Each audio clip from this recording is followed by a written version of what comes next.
साथियों नमस्कार, मैं राजेश शर्मा और 7 इंडिया न्यूज में आपका स्वागत है। आज हम बात करते हैं दिल्ली दरबार की। दिल्ली दरबार आखिर ऐसा क्या है कि जैसे इंडिया अलायंस में तमाम जो 28 दल इकट्ठा हुए हैं, जो अभी मीटिंग हुई है, एक तरफ जहां बड़ी बड़ी बातें रैली के मंच पर की जाती है, बताया जाता है कि तमाम लोग एक मंच पर आ गए, मोदी को गिराना चाहते हैं, लेकिन ऐसा क्या है? इसका मतलब ये लगता है कि कहीं ना कहीं दहशत का माहौल है, कहीं ना कहीं डर है। और जैसे कि मैं पहले कई बार कह चुका, इस समय जो पूरा फोकस है, ये टोटल फोकस इसका है कि कैसे इंडिया अलायंस को तोड़ा जाए। तमाम जितनी भी पार्टियां हैं, जो 28 पार्टी हैं, 29वीं पार्टी आने के लिए तैयार है। बसपा प्रयास किया जा रहा है कि किसी तरह INDA जो अलायंस है ये टूटा जाए। और इसमें कम से कम अगर उत्तर प्रदेश की बात करें या पश्चिम बंगाल की बात करें या दिल्ली और पंजाब की बात करें, तो आम आदमी पार्टी और तृणमूल कांग्रेस पार्टी और तीसरी बसपा पार्टी, ये पूरा प्रयास है दिल्ली दरबार का कि ये तीनों अलग अलग चुनाव लड़े, ये तीनों अलायंस में शामिल ना हो, क्योंकि उन्हें पता है कि अगर ये अलायंस में शामिल होते हैं तो इसका नुकसान कहीं ना कहीं बहुत ज़्यादा बीजेपी को होगा। और जब हम वोट परसेंटेज के शेयर की बात करते हैं, शेयरिंग की, तो चूंकि अगर तीनों दल एक साथ हो जाएंगे तो वोट परसेंट भी बढ़ जाएगा बहुत ज़्यादा। जहां बीजेपी 40 से 45 वोट परसेंट की बात करती है, अगर ये गठबंधन होता है तो बीजेपी का वोट परसेंट संभवतः घटेगा और जो विपक्षी दल हैं, जो इंडिया गठबंधन है, इसका वोट परसेंटेज बढ़ेगा। अब चूंकि इसीलिए पिछले कुछ महीनों से अगर हम पश्चिम बंगाल की ममता बनर्जी की बात करें तो वहाँ 42 पश्चिम बंगाल में 42 लोकसभा सीट हैं और 2019 के चुनाव में 18 सीट वहाँ बीजेपी को मिली। और जिस तरह का इस बार रुख है, और ये माना जाता है कि अगर पश्चिम बंगाल में कांग्रेस और तृणमूल कांग्रेस एक मंच पर चुनाव लड़ती है तो बीजेपी को वहाँ 14 से 15 सीट का नुकसान हो सकता है। ऐसी अगर हम दिल्ली और पंजाब की बात करें, क्योंकि दिल्ली में आम आदमी के जो संस्थापक हैं अरविंद केजरीवाल खुद चीफ मिनिस्टर हैं, और पंजाब में चूंकि उनकी सरकार है, पंजाब में 13 सीटें हैं, दिल्ली में 7 सीटें हैं। इसके अलावा जहां तक अरविंद केजरीवाल का मतलब आम आदमी पार्टी का अपना वजूद है, तो पंजाब और दिल्ली के साथ उनका अपना अस्तित्व हरियाणा में उनका प्रयास है पूरा। जहां तक गुजरात की बात है तो गुजरात में उन्होंने चुनाव लड़ा, विधानसभा चुनाव, और वो सीट कोई नहीं जीत पाए, वो अलग बात है। नहीं, एक विधायक मेरे ख्याल में उनके थे, 1 या 2 विधायक वहाँ थे। बहुत ज़्यादा वहाँ सरकार बनाने की स्थिति में नहीं थी आम आदमी पार्टी, लेकिन इतना था कि उनका अपना वहाँ प्रभाव था और अपने प्रभाव में उन्होंने कहीं ना कहीं कांग्रेस को नुकसान पहुँचाया। अगर वहाँ कांग्रेस और आम आदमी पार्टी एक मंच पर आते हैं तो इसमें कहीं ना कहीं नुकसान गुजरात में भी बीजेपी को उठाना पड़ सकता है। लगातार जिस तरह आम आदमी पार्टी के संस्थापक दिल्ली के मुख्यमंत्री अरविंद केजरीवाल को लेकर लगातार ईडी के द्वारा घेराबंदी की जा रही है। अभी 21 दिसंबर को उन्हें बुलाया था, हालांकि वो स्वास्थ्य को लेकर बाहर हैं। और जो जिस तरह पूरा इस समय माहौल बना हुआ है, लगातार ईडी इधर अरविंद केजरीवाल को परेशान कर रही है।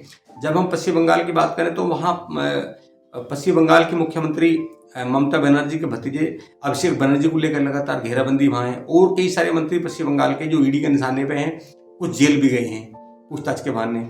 ऐसे ही अगर हम झारखंड की बात करें तो जो हेमंत सोरेन हैं वहाँ मुख्यमंत्री, उनको भी ईडी ने कई बार बुला चुका, अब उन्होंने जाना बंद कर दिया। तो कहीं ना कहीं ये घेराबंदी, ये डर इस बात का है कि कहीं इन्हें किस तरह भी, अगर हमें पॉलिटिकल जो एनालिसिस हैं, जो वरिष्ठ संपादक हैं, अगर उनकी राय मानूं, उनकी बात पे विश्वास करूं, तो कहीं ना कहीं ईडी को इस्तेमाल किया जा रहा है इसलिए कि किस तरह ये टूट जाए और जो गठबंधन में ये दल ना शामिल हों, अलग चुनाव लड़ें।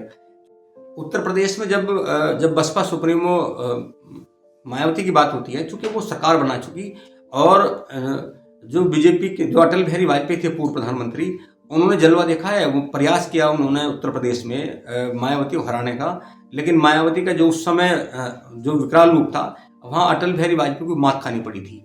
और अब चूंकि अब प्रधानमंत्री नरेंद्र मोदी हैं, उन्हें लगातार लग रहा है कि कहीं ना कहीं उन्हें भी इसलिए फंसाया जा रहा है। जब हम देखते हैं कि जो मायावती के भाई हैं आनंद, उन्हें लेकर जिस तरह ईडी लगातार दबाव बना रही है, पूरी फाइल दरबार में रखी है, गृह मंत्रालय में रखी हुई है, कहीं ना कहीं ये डर है, ये प्रेशर भी है कि बसपा सुप्रीमो मायावती इंडिपेंडेंट चुनाव लड़े, क्योंकि उन्हें पता कि अगर इंडिपेंडेंट चुनाव उत्तर प्रदेश में बसपा लड़ती है तो उसका लाभ बीजेपी को होगा।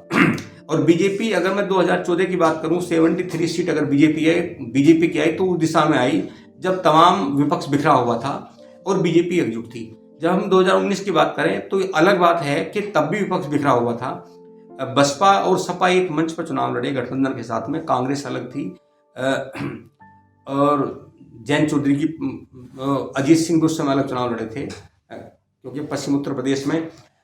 और इसको लेकर इस बार ये लग रहा है कि जिस तरह गठबंधनों के गठजोड़ हो रहा है विपक्षी दलों का, तो कहीं ना कहीं बीजेपी को ये है कि जो उत्तर प्रदेश किला है बीजेपी का, जहां से बीजेपी की देश में सरकार बनी है, क्योंकि 64 सीट लोकसभा की 2019 में बीजेपी को मिली थी, कहीं ना कहीं बीजेपी को ये डर है कि अगर मायावती गठबंधन से अलग चुनाव लड़ेगी तो फिर 2013 का जो इतिहास है उसे फिर दोहराने में भाजपा कामयाब हो जाएगी। लेकिन अगर बसपा गठबंधन में आती है तो कहीं ना कहीं बीजेपी को इसका बड़ा खामियाजा भुगतना पड़ता है।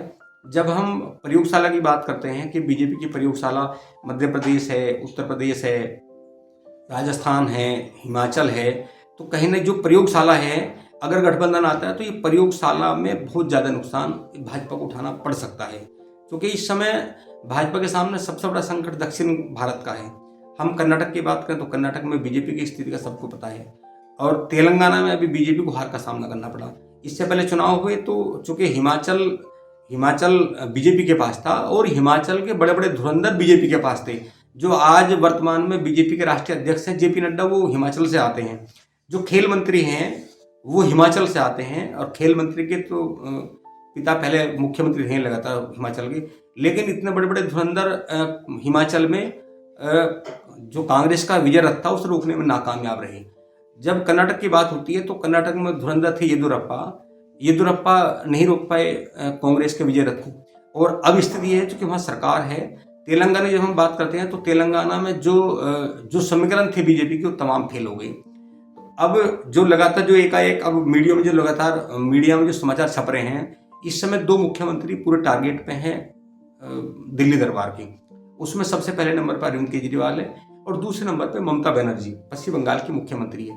हालांकि अरविंद केजरीवाल राजनीति के मजे हुए खिलाड़ी हैं, वो जब तक आचार संहिता लगेगी वो तब तक ईडी के हाथ नहीं आएंगे, वो ईडी के दरबार में पेश भी नहीं होंगे, क्योंकि जिस तरह के जवाब वो लगातार ईडी को दे रहे हैं, जो सवाल पूछ रहे हैं उसका जवाब ईडी के पास नहीं है। हालांकि आम आदमी पार्टी के बहुत सारे जो कद्दावर नेता हैं, चाहे हम डिप्टी मुख्यमंत्री मनीष सिसोदिया की बात करें, चाहे जो भाजपा में 30 नंबर के जो मुखर प्रखर वक्ता हैं, राज्यसभा के सांसद हैं संजय सिंह, वो भी जेल में हैं, वो भी अभी आए नहीं। और ऐसे में लगता है कि अगर अरविंद केजरीवाल को ईडी पूछताछ के बहाने दफ्तर बुलाती है, उन्हें जेल भेजती है, तो कहीं ना कहीं आम आदमी पार्टी का जो एक नेतृत्व है जो चुनाव को प्रभावित करता है, अगर वो जेल चला गया तो आम आदमी पार्टी टूट के गार पा जाएगी। इसलिए दिल्ली दरबार चाहता है कि आम आदमी पार्टी टूटे और वहाँ बीजेपी का वर्चस्व कायम हो। लेकिन जो गठबंधन है, जो विपक्षी एकता है, वो कहीं ना कहीं बीजेपी को उससे बहुत ज़्यादा डर लगा हुआ है। तो मेरा सवाल सिर्फ यही है कि 2 मुख्यमंत्री अरविंद केजरीवाल दिल्ली मुख्यमंत्री और पश्चिम बंगाल ममता बनर्जी और तीसरे उत्तर प्रदेश की पूर्व मुख्यमंत्री बसपा सुप्रीमो, ये इस समय भाजपा के निशाने पर हैं। और भाजपा की स्थिति है कि कुछ भी क्योंकि 2024 में करो या मरो की स्थिति भाजपा के सामने है, और भाजपा चाहती है कि किसी भी तरह दिल्ली आम आदमी पार्टी, उधर तृणमूल कांग्रेस पार्टी, उत्तर प्रदेश में मायावती, ये इंडिपेंडेंट चुनाव लड़े, तभी बीजेपी की नैया पार हो सकती है। तो चूंकि ये एनालिसिस रिपोर्ट है बहुत सारे वरिष्ठ संपादकों की, मेरा आपसे रिक्वेस्ट है, आपको अगर बेहतर लगता है तो प्लीज़ एक बार चैनल को सब्सक्राइब करिए, वीडियो को शेयर करिए, और लगातार जो आउटपुट लगातार आता है, जो सियासत में जो नयापन आता है, उसके बारे में हम अपडेट रहेंगे, आपको लगातार समय समय पर जानकारी देते रहेंगे। राजेश शर्मा, नमस्कार।